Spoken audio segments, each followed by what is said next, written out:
Hello and welcome to the More Confidence with Luna Gaia podcast. I'm your host, Lunaria Gaia, and here we talk all things body image, self-esteem, your thinking in your mind. How do you connect true to you in every part of who you are? I want you to know that all of you is welcome, so sit back and relax and listen to today's episode. Sending you love. Well, hello there and happy 2024 to everybody here. Woo! Happy New Year! Welcome to 2024. Goodness gracious. It feels like, I don't know, to me it feels like 2022 was last week. Like yesterday, it feels like that was the last year, was 2022, not 2023, and we're in 2024. It always takes me a little while, I think. I really believe that the new year doesn't start till about February. It doesn't start till February, and it concludes at about November. I think we actually have 10-month years, and January and December are write-offs. I think for the most part. Nonetheless, welcome. It is January. We are here, have officially made it into the new year, into our new kind of stuff. And you know, today's episode, like I've been talking about for the last couple of episodes coming into this, I'm going to teach you how to create sustainable change. Because so many people at this time of year are like, yeah, New Year's resolutions and New Year, New Me, and it's a fresh start. I'm going to go do the things. And hey, you know what? If New Year's resolutions work for you and you are able to set goals and targets within yourself and that you set that and you do that and it makes you feel great, stop listening to this podcast episode right now. Really, you don't need it, because this podcast episode is really about people who kind of get a false start in any new year. You feel the pressure, right? This is almost like an antidote to the pressure of you have to create something new and all that pressure to be something different. You know, like it's all those goals that we set that then we just end up disappointing ourselves. I did this for years. Because you're listening to the More Confidence with Luna Gaia podcast, right? I am your host, Luna Gaia. This is episode 167. And I'm talking about change that actually works, creating change in 2024 that actually works. Because here on my podcast, as well as all of the work that I do, I'm really here. It's the place where you can reprogram your old thinking. Because it's your old thinking, right, that is keeping you stuck in most of the paradigms that you're experiencing right now. You think you can't, so you don't, right? And you have lots of negative thinking. Maybe you have lots of self-doubt. Even you have a little bit of that and you just want life to be better. You just want to improve yourself. You just want to expand. In any case, there's things that are holding you back, and this is the place that you can come to let those old thinking come to the surface so that we can reprogram them. And I'm using the word with volition here, reprogram, because most of us are cruising around written by a manual by no less than a 7-year-old, right? We have a mind. Most of our thoughts and our beliefs about the world were created when we were under 10. And we've never really reviewed that to look back and go, well, does that work? And what about that? And where did I get that belief from? So this is the space for us to really unpack all of that, have a whole bunch of fun, and maybe, actually very much so, learn to love ourselves. Be more confident, be more self-assured, learn about boundaries, learn about ourselves, man. And from a space of love, from a space of compassion and kindness, you know, and humanness, realness. I just see this happening all the time across many different coaching platforms, personal development, spiritual development. We're not real. We're pretending as if we're not freaking human, right? We're pretending as though, okay, you come on here and you're looking at this whole scenario that I've set up, right? This is what my office usually looks like, admittedly, right? This is not a set. This is my background, but I've set a camera there and I've put the lighting on and I've put a pretty dress on and I've done my hair, right? I hope that you recognize that those are things that have been done. Had I not been coming and hanging out with you on a podcast here today to come do this thing, I would be probably cruising around in a baggy-daggy pair of pants because they're super comfy for me, and I'd be wearing a baggy-daggy t-shirt, likely. I have my hair up behind my neck to get it off my face so that I could work, and I'd be typing and writing and creating and doing all the things that I do. If you've followed me in any way, shape, or form across social media, you would see that that's what I'm all about. This is real. This is human. This is also real. Like I'm here. I'm here wearing a dress. I'm here wearing makeup. I'm here in this room. This is all happening. It's real life. This is not fake. It's not false. But what we need to understand is that we are human, which means that we have a multitude of different sides to us. We poo, we fart, we hurt. Everybody hurts sometimes, right? When we can take off the pressure of ourselves to think that we have to be freaking perfect all the time, you'll see over here there's a book, my book here, Perfectly Imperfect. That's my first book there. Amazon #1 bestseller, to be able to help you love yourself and love your body as you are right now, because you are human, which means you make mistakes, which means that you are fallible, which means that you have expressions that aren't always frickin' perfect. It's kind of the point. We already knew how to be whole and complete when we came here, depending on what you believe. We already know how to be like one with all. We just came here to be human. We came here to feel and experience. And I want you to know that no matter who you are and where you're coming from, I love you and that all of you is welcome here, right? I want you to know that. How can I say that without maybe knowing who you are? Well, easy, because I think people can easily hate people and judge them without knowing who they are. So I can love you and welcome you without knowing who you are. Same deal, right? Because I know that you're human and I know that you're a soul living on this planet who's just looking for more happiness, who just wants to get out of the misery of what's in your head and to free yourself. So if that's the case, you're in the right place.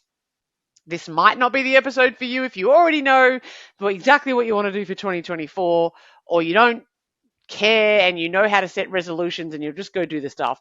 If you want an alternative, then let's hang out and talk about all of this. Let's talk about it. Let's really unravel it. This is what happens every single time we get to this time of year. It's in the lead up to, in December. It happens all throughout January. And it's this new year, new me thing. And you know what? There's a big part of me that actually quite likes it. I think that there's a nice refreshing point of it's a new day, it's a new week, it's a new month, it's a new year. We do psychologically get a bit of a set point. It feels better, right? To go, I'll start again Monday. I'll start again in the new year. Just like I've alluded there too, that, people have this tendency, because we wait until the new year to create change, then that's the only time. And that puts a hell of a lot of pressure on us. And I want to demystify what actually happens. How can we create sustainable change? We want to be inspired, not motivated. People get really motivated, particularly around this year. I'm super motivated. Yeah, I'm signing up for the gym. I think the highest rate of gym memberships is in January. And most of those do not sustain throughout the rest of the year. Why? Because people are super motivated. And you're usually super motivated after Christmas because you've probably eaten far more than you've needed. You've enjoyed it, right? But you're probably a little bit rounder. And maybe you feel like you want to get in shape and enough's enough. And you're motivated, right? And it's good as time as any, if not better, to go, cool, I'm going to make some change. And lots of people have different offers. It's the new year, so the gym's opening up and saying, come try the gym. It's going to change your life.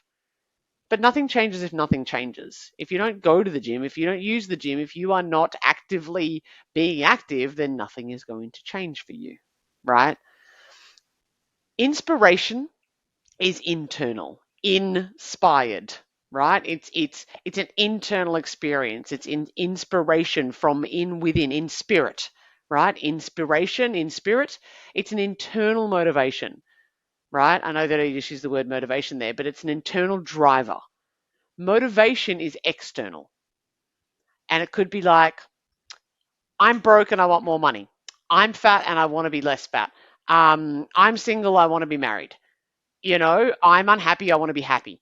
And typically the circumstances in my life aren't working for me. I want those to change. This is what people usually do. I want the outside things to look different, including my body, and I'm motivated. But what happens, for example, let's take weight loss, because that tends to be often people's, it certainly was mine for a long time, kind of one of the go-tos in their years. just say you want your body to be different, right? Weight loss or not. Maybe it's weight gain, maybe it's muscle gain, whatever it is. You want your body to be different. And you are motivated because when you look in the mirror, you see something that you don't want to see, right? And as you maybe your body starts to create change, you're like, cool, I don't want to be a size 16 anymore. So you become a size 14, for example, or your motivation goes away, right? Or your pants get a little bit looser, or you lose a kilo and you think, yay, cool, your motivation can easily slip away, particularly when stuff in life gets in the way, like there's more important priorities. And throughout today's conversation, I'm going to show you how to create inspiration inside of yourself rather than it being motivated by some external dangling of a carrot. It has to keep going and driving and pushing. When it's internal, it's a driver. It just becomes who you are. And then that lends itself to sustainability. Because what most people do around this time of year is look for quick fixes. So again, I'm sorry, and I'm probably going to tell you to not, tune into today's episode of the podcast. If you're looking for a quick fix, I'm not your gal. It doesn't mean change can't happen fast, because it does, and it can, absolutely. Particularly the internal stuff and what I'm going to teach you today. The quick fix, it does not create real sustainable change long term. So what ends up happening, the New Year's resolution, is that you get really motivated. You're looking for the quick fix that you think is going to last forever.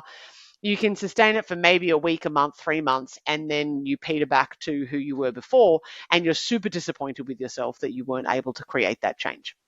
And so instead of you being super motivated, now you're unmotivated. You're actually less motivated than you were before.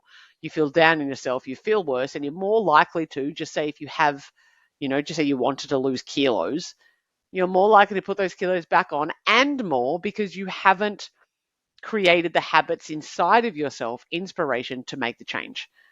And so you'll just be like, oh, screw this, pass me the donuts. Does that make sense? Or whatever it is for you. I'm not saying that that's what you need to do or what you should do or whatever, just that that's the a good example of what people do, particularly at this time of year. So to create sustainable change in our life, it begins with a choice. And it's a choice that we need to keep making. That's why I said it begins with a choice. I think that this is really important, that it begins with choice. We need to keep going, understanding that that choice needs to be made on repeat, and it will be made on repeat, my friends. If you go, yeah, I'm going to the gym today, cool, that's a choice that you made, go do it. What about tomorrow? What about the next day? What about 3 times this week? What are you committed to? Right? It continues to be a choice that you need to make daily, maybe forevermore, right? Kind of like, I don't know if you've ever heard, but when it comes to love, people say that the relationships that last a long time and that are continue to be loving is that, like, we have to keep choosing one another again and again and again. It's not I choose you once at the beginning or when you get married and yeah, I know I've chosen you for the rest of my life. No, it's ongoing. It's a choice that we keep making on repeat, because that's what creates a sustainability around it. Yeah. Cool. So let's have a look at why the old way, that quick fix, resolution-y kind of style of goal setting does not work. And let me be really clear, it can work in the short term. It can. And I've done it so many times in my life, can I tell you? And I'm going to use weight loss as an example here, because in my life, if you've followed my stuff, if you've read my book Perfectly Imperfect, if you've followed any of my journey, you would see that for a long time, like, I've lost and put on 20, 25 kilos about 5 times in my life. And just say the first 4 times that I did it was always like, I need to lose 20 kilos in 3 months. Or 4 months maybe, like 20 kilos in 20 weeks. A kilo a week seems reasonable.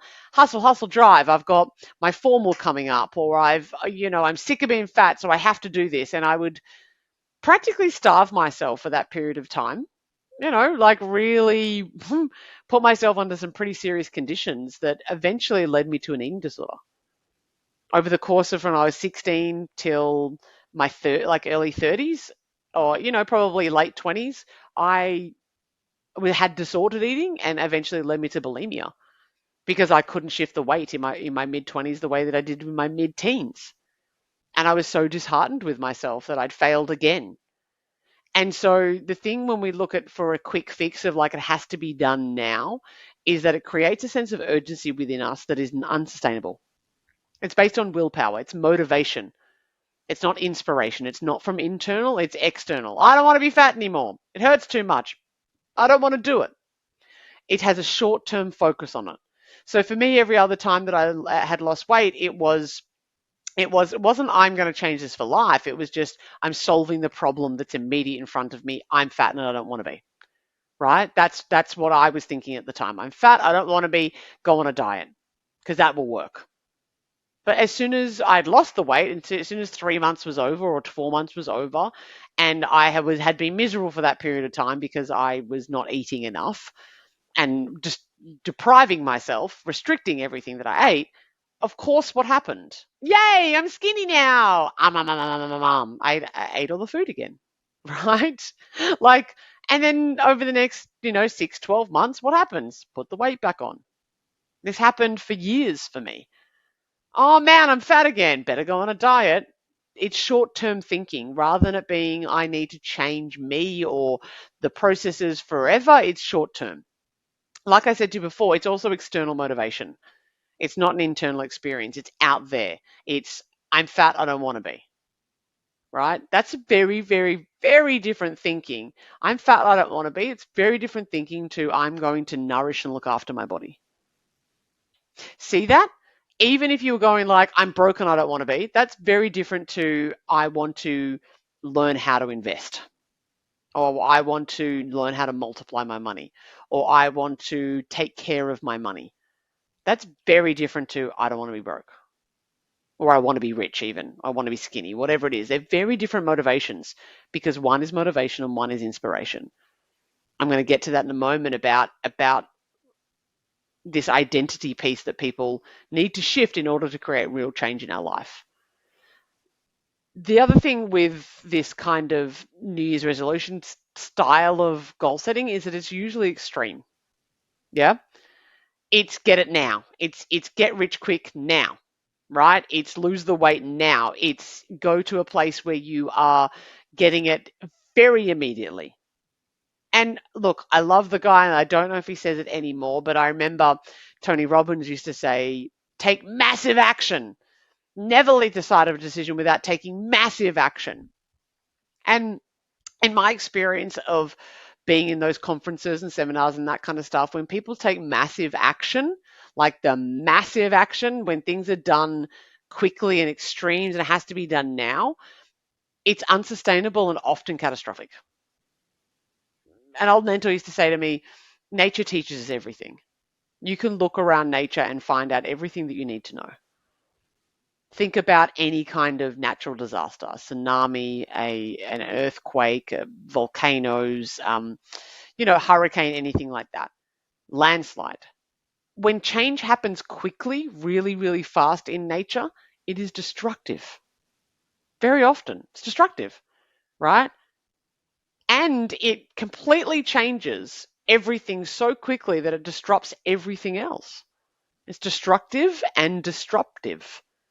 It's both of those things. And so to me, small sustainable change over a period of time, which I'm going to talk about in a minute, is actually far more gentle and creates far more change in the long term than anything massively ever will. And look, I get what someone like Tony is saying. He's sort of sitting there going, you got to do something, get off your ass, make a change, make a commitment, do something.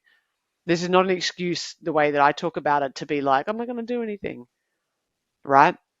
But this idea of extremism is of you're going to lose 20 kilos in 3 months, Luna, or 4 months even. That's a kilo a week. And just to give a bit of maths on that, I just want to show you a little bit of maths that I've learned over the last probably 18 months, which I didn't know all those years ago. Because all those years ago when I was wrapped up in diet culture, I then opted out of all of that for a long, long time and didn't look at any of any of diets, any of that kind of stuff until probably about 18 months ago, August, September, October, November, December. Yeah, probably about 18 months ago, 16, 17, 18 months ago, where I was like, I'm not taking care of myself. and I want to take better care of myself. That shift happened for me, and that's going to be a good example to use here. But what I've learned in that period of time as well is that the idea of losing a kilo of body fat a week is extreme. Back then, I never thought it was. I thought that was totally reasonable to lose a kilo a week. It's not. In order to lose 1 kilo of fat in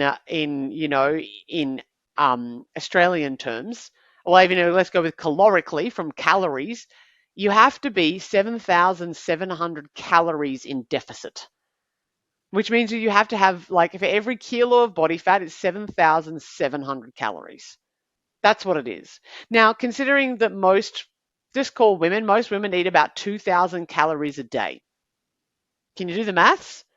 If you need about 2,000 calories a day to maintain your current weight, then that's 14,000 calories a week. Is it sinking in yet now?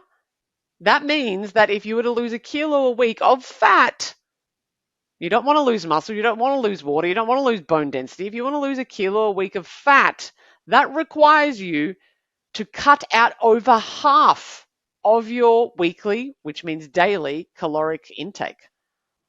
You would have to literally be eating less than 1,000 calories a day, week on, week out, in order to lose a kilo a week.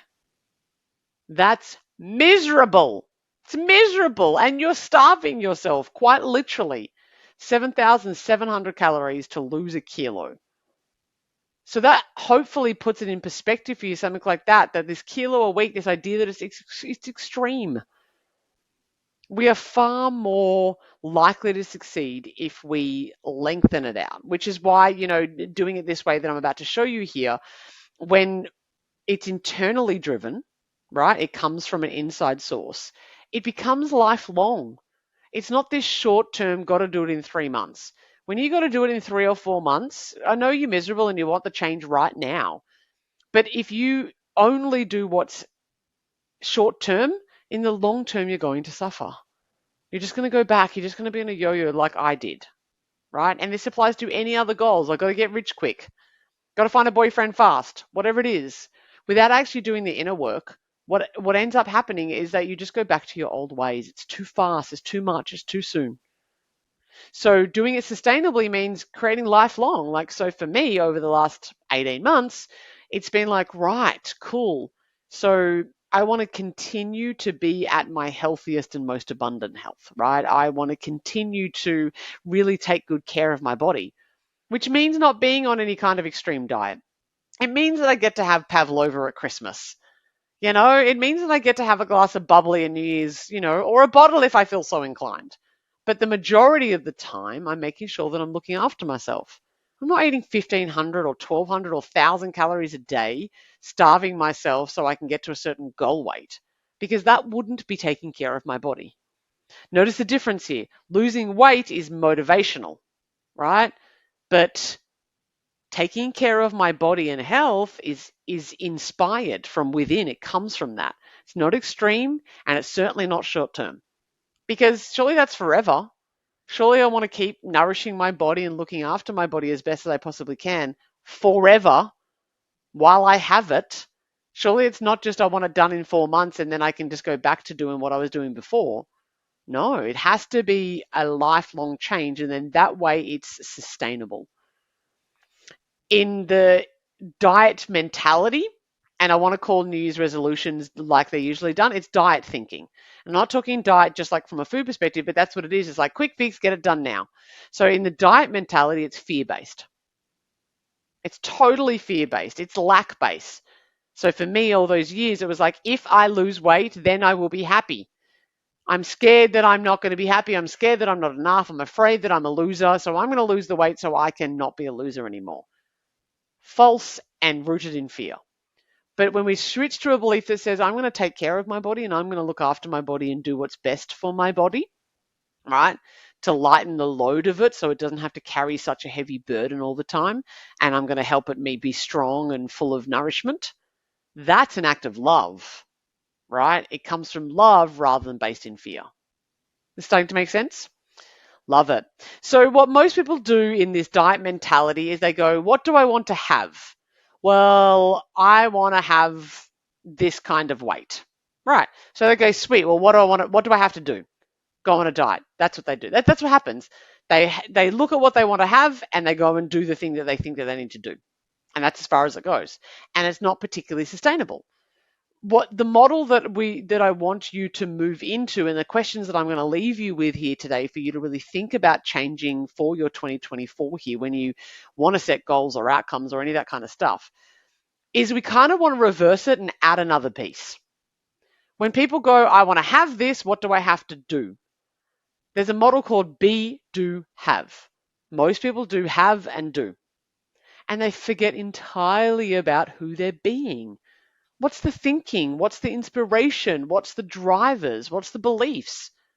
Because way back when I would go on a diet, I wasn't thinking about who I was being or what thoughts were going through my head or what beliefs I had about myself. There's going to be and there was and continues to be as I unravel this within my own thinking, there were lots of reasons why I was holding on to weight. And it wasn't just because of what I was eating, about the need to feel protection, that I don't feel safe enough to be seen, that I feel like being a woman in society, I need to live up to some kind of expectation. So I'm trying to be perfect and trying to keep it all together, but that's manifesting in protection. Maybe I'm scared that men are going to assault me, so I need to be bigger. Maybe I'm scared that women are going to judge me and call me a skinny bitch and don't like me when I'm smaller, right? All of these things come from the being. And that being is going to impact our doing, and our doing impacts our having. So if we're only playing in the having and the doing field of this, then we're missing out on the biggest and most important chunk, which is our being. So as you go into 2024 and maybe setting any kind of goals or anything that you want to do here, anything that you want to create change around, I want you to really think about who you're being. Who do you need to be in order to do what you need to do in order to have the result? Right? So you want to know what result you want to have, but then go immediately back to your being. You want to know what you have, what you want to have, but go back to the being of who that person is. If I want to have sustainable health and wellness for the rest of my life, which is what I do, that's what I want to have, right? Who do I need to be for that? Ask yourself that same question. Because without the being, no change lasts, right? No change lasts at all. That's why I died on yo-yos the whole time. It can't possibly be sustainable because we haven't changed the driver that's internal. Because as soon as the weight came off, I went back to who I was before, who I was being, right? It was temporary. It was just a quick fix. So we want to change who we're being. So get really clear on who that you need to be. It's be, do, have. It starts with being. Who am I being? And then what I want you to do is get really clear on your why.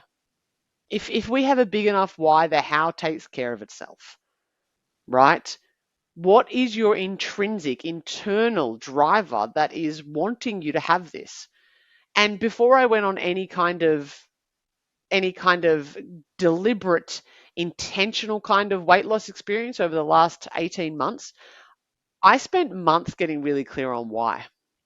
And I say months because of the nature of my work, because of the fact that I teach body positivity, because I am all about self-love. For me, I needed to get, personally, I felt like I needed to get super, super clean on it. It could not be about me trying to live up to some kind of beauty standards. It could not be about me trying to get more love or worth. I had to be really clean on it for myself because of the kind of role model that I know that I am to so many of you. I didn't want to do it for any reason that was tainted by any of the old ways that I used to think, right? So I got really clean on this. You can do this pretty quickly. Figure out your why. Just say if it is weight loss, do you want to be able to, play with your kids?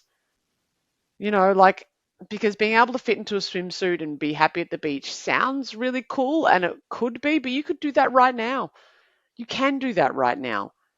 This is about going. So for me, if you're curious to know my why, is that I now see my body as a vessel of my soul, right?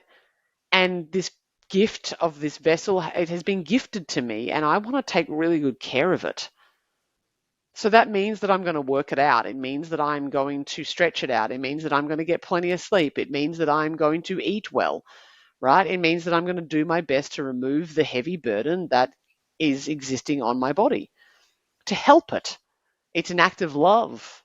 That's my why. So, it's not a matter of like, oh, I really want the donut. It's not about that about me at all because I'm not on a diet. I can eat whatever the fridge I want whenever I want to eat it. Is a donut or many donuts, for example, taking good care of my body? Probably not. So the decision becomes really easy. Who am I being? What am I doing? What I want to have, right? Because if I continually make, decisions around having donuts, for example, or just overeating in general, like eating too much, right? Too much of good things as well, right? If I'm eating too many calories in my day, then that's going to put weight on my body and that's going to put more strain on my body. It's an act of self-love. Who am I being? And what's my why? And like I kind of suggested to before, small, consistent, incremental steps are way better than being over the top. They're way better. They're more sustainable. You may have heard me speak in the past at different podcasts or if you've ever hung out with me in any kind of sphere about my commitment to playing piano and learning Spanish. Now, my commitment to those two things is 10 minutes a day on each of them. I show up for it. On many, many occasions, I'll do 45 minutes, half an hour. I tend to do a lot more than 10 minutes, but when I'm buggered, I want to make success easy. If I think that I have to do an hour or even half an hour or even 20 minutes, if I have to do that amount of time, when it gets to the end of a really busy day and I haven't been able to do it yet, I'm not going to do it. And I'm going to be disappointed and my consistency is going to break and I'm going to break my promise to myself and I'm going to be disappointed. We are far better off going, cool, I only have to do 10 minutes, 5 minutes, 3 minutes, 1 minute. I only have to do it for 1 minute every day. And that commitment means that you're keeping your promises, you are showing up for yourself. It allows you to get success under your belt. It's not extreme. It's gentle.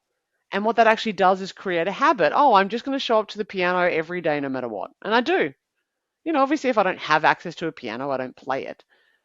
And while I was in my Vipassana meditation and my phone was locked in a box for 12 days, of course I didn't do my Spanish.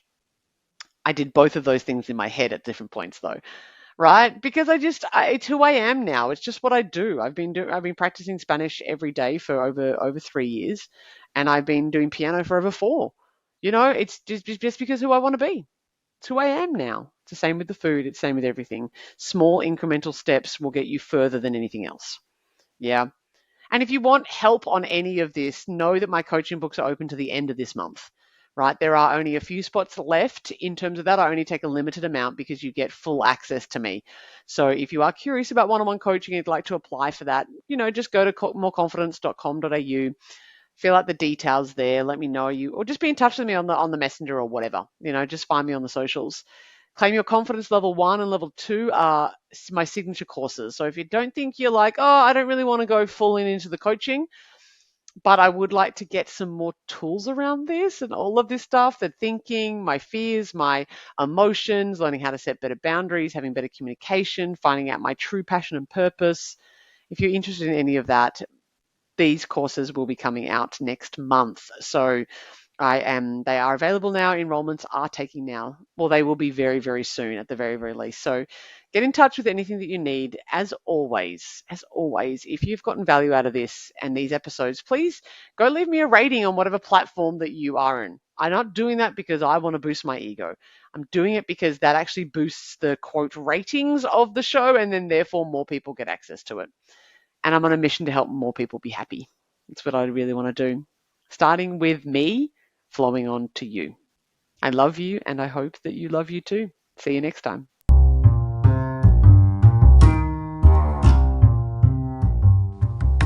Thank you so much for listening to the More Confidence with Luna Guy podcast. I hope you feel more confident, more self-assured, and ready to go tackle the world's problems and maybe kick ass in some of your dreams. If you haven't already, I would love for you to like and subscribe, follow, and maybe leave a review so that other people know how to find this awesome podcast too. If you're wanting to sink your teeth into something even more juicy, my number one best-selling book, Perfectly Imperfect, Your Complete Guide to Loving Yourself and Loving Your Body, is now available on all good bookstore sites, both in print, digital, and I narrated it for Audible as well. If you think that coaching or maybe one of my courses is for you, why not head to www.moreconfidence.com.au and get in touch and see if we can talk. And of course, you can find me all across the social medias. That's Facebook, Instagram, TikTok, Twitter, YouTube, which is where you're probably listening now, or maybe even here on the podcast platform. Sending you big love and wishing you a beautiful day.